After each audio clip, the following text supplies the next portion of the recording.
सिद्धू मूसेवाला अपने गानों, खास तौर पर उनके बोल की वजह से अपने फैंस के दिलों पर राज करते थे। उनके गानों में कई बार ऐसी बातें भी आईं जिसे लेकर हंगामा विवाद हुआ। गन कल्चर को बढ़ावा देने के आरोप हों या फिर 18वीं सदी की सिख योद्धा रही माई भागो के अपमान का दाग, मूसेवाला ने सब झेला।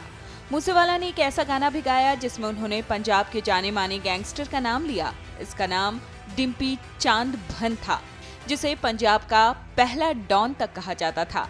डिम्पी चांद भन कौन था, ये आपको बताएं उससे पहले ये जानिए कि सिद्धू ने कौन से गाने में इसका नाम लिया।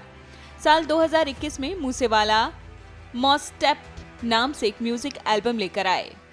इसमें मालवा ब्लॉक के नाम से एक गाना था जिसमें गैंगस्टर का जिक्र था। गाना सुपरहिट रहा और डिम्पी का इसमें नाम होना तब चर्चा में आया। डिम्पी चांद भन कौन था, ये जानने के लिए आपको वक्त के पहिए को थोड़े पीछे की तरफ मोड़ना होगा। साल था 1985, जब पंजाब में आतंकवाद चर्चा का मुद्दा बना। क्रिमिनल्स गैंग्स का उन दिनों कोई खास अस्तित्व वहां नहीं था। 1985 में डिम्पी का नाम पंजाब यूनिवर्सिटी के छात्र नेता मक्खन सिंह के मर्डर केस में आया था। हालांकि इस केस में उसे दोषी नहीं पाया गया। डिम्पी खुद एक किसान परिवार से ताल्लुक रखता था। पिता का बचपन में निधन हुआ और विधवा मां ने ही उसे पाला। उसी साल फरीदकोट जिले के चांदभन गांव में रहने वाले प्रभजिंदर सिंह उर्फ डिम्पी का नाम पहली बार बड़े लेवल पर सुना गया। यही गैंगस्टर आगे चलकर डिम्पी चांदभन बन गया। धीरे धीरे क्राइम की दुनिया के जरिए डिम्पी ने राजनीति में आने वाली सीढ़ियां तैयार की। कहा जाता है कि छात्र नेता डिम्पी की सिमरजीत सिंह मान से नजदीकियां थी। वो अकाली दल के बड़े नेता थे। 1989 के वक्त अकाली दल की पंजाब में अच्छी खासी पकड़ थी। बाद में मान ने अकाली दल से अलग होकर शिरोमणि अकाली दल अमृतसर बना ली, लेकिन उस दौरान पंजाब में चुनाव बार बार टल रहे थे और पुलिस की सख्ती बढ़ रही थी। इस वजह से डिम्पी अपनी राजनीतिक महत्वाकांक्षा पीछे छोड़कर यूपी भाग गया। वहां मुख्तार अंसारी के साथ उसकी अच्छी उठबैठ हो गई। वहां से बाद में कर्नाटक गया, जहां उसे गिरफ्तार किया गया। डिम्पी चांदभन जल्दी अमीर बनना चाहता था। डिम्पी का परिवार खेती करता था। फैमिली में किसी का कोई क्रिमिनल बैकग्राउंड नहीं था। वो खुद चंडीगढ़ पढ़ने ही आया था, लेकिन मर्डर केस में नाम आने के बाद उसकी जिंदगी जैसे दूसरे ट्रैक पर चली गई।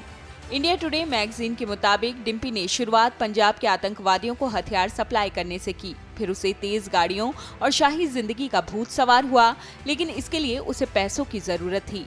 दिसंबर 1996 में उसने पहली किडनैपिंग की। उसकी हिस्सेदारी 50 लाख रुपए थी, लेकिन 22 लाख रुपए डिम्पी ने शराब का बिजनेस शुरू करने में खर्च किए। 12 लाख रुपए दूसरे किसी काम में लगाए। फिर डिम्पी ने अपना गैंग बनाया।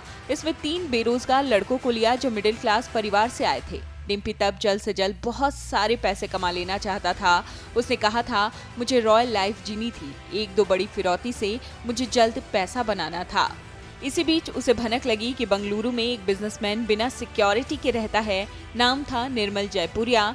डिम्पी ने निर्मल को किडनैप किया। पूरे 5 करोड़ की फिरौती मांगी, लेकिन फिरौती के लिए जब उसने फोन किया तो वो 40 मिनट तक फोन पर रहा। इस दौरान पुलिस वाला बिना बताए उससे बात करता रहा। फिर क्या था, डिम्पी धरा गया। उसे दिल्ली फिर हरियाणा की जेल में शिफ्ट किया गया। पुलिस कस्टडी से भागने में वो कामयाब रहा, हालांकि उसे फिर पकड़ लिया गया। 2004 में उसको भटिंडा जेल से रिहा किया गया, लेकिन तब तक डिम्पी क्राइम की दुनिया में बड़ा नाम बन चुका था। कहा जाता है कि उसकी रिहाई पर करीब 500 गाड़ियों का काफिला स्वागत के लिए पहुंचा था। डिम्पी का मर्डर भी गैंगवार में ही हुआ। हमले का स्टाइल कुछ मूसेवाला की तरह ही जैसा था। 7 जुलाई 2006 को चंडीगढ़ में बाइक सवार बदमाशों ने उसे मारा। हत्याकांड सुखना लेक के पास हुआ। तब रात के 8 बजे के आसपास डिम्पी अपनी दोस्त हरनीव कौर के साथ किसी क्लब से खाना खाकर लौट रहा था। जैसे ही उसकी नीली स्विफ्ट गाड़ी सुखना लेक के पास पहुंची, बाइक सवार बदमाशों ने गोलियां बरसाई। 48 साल के डिम्पी के पेट और छाती में गोलियां लगी, जिससे उसकी मौत हो गई। वहीं हरनीव कौर को जख्मी हालत में हॉस्पिटल में भर्ती कराया गया, जहां उनकी जान बच गई। डिम्पी के मर्डर का आरोप उसी के साथ ही जयविंदर सिंह रॉकी उर्फ रॉकी फजील्का पर लगा। हालांकि बाद में वो भी इस केस में बरी हो गया। Video desk amarujala.com। डाउनलोड करें अमर उजाला ऐप और पाएं खबरें लगातार। अगर आप ये वीडियो YouTube पर देख रहे हैं तो हमारे चैनल को सब्सक्राइब करें और बेल आइकन को दबाना ना भूलें। अगर आप Facebook पर ये वीडियो देख रहे हैं तो हमारे पेज को लाइक करें।